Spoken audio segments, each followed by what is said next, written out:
message that you need to be hearing is stand alone. Because it's getting lonely, those that are standing for God. Well, it's the same old story, isn't it? Everybody else is bowing the knee. Everybody else just goes ahead and just says, well, what's the big deal anyway?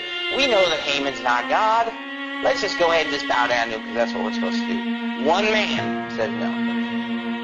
No. One man stands up and says, no, I will not bow down. And just stands like this. And boy, Haman walks in with all his pomp and circumstance. Everybody else is falling on the knee. And just conspicuously, one man just stands there like a rock, refusing to bend his knee to a human being. And what happens? Haman's wrath is kindled. See, it's not enough for him that hundreds of other people are bowing down. It's just one person that's standing up makes him so angry. Nobody's standing with Mordecai.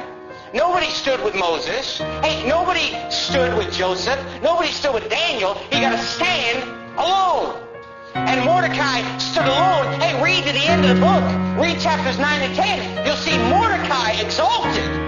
You'll see Mordecai riding on a horse. You'll see Mordecai dressed in the royal apparel. And you'll see men fearing and trembling at the sight of Mordecai. And you'll see Mordecai being the leader of the Jews.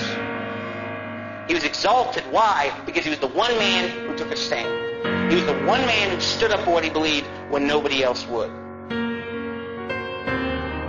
Hey, the devil will always attack you when you're alone.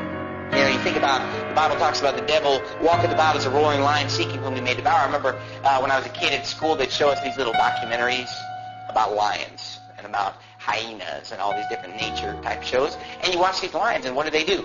They try to find the one that's kind of away from the group. Okay? They find the one who's lagging behind a little bit. You know, the sheep is just kind of looking around, doesn't know what's going on, and they're ready to just pounce on them. Okay? That's what the devil's doing. He's seeking whom he may devour. So what's the moral of the story? Just always stay in the group, right?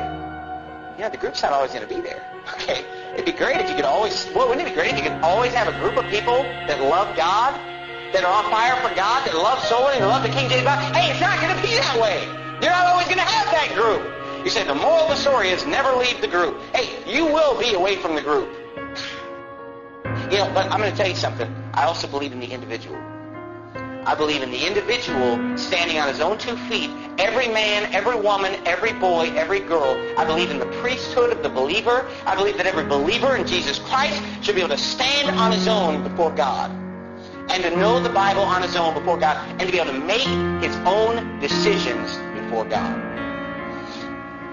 Don't let other people do your thinking for you, is what I'm saying this morning.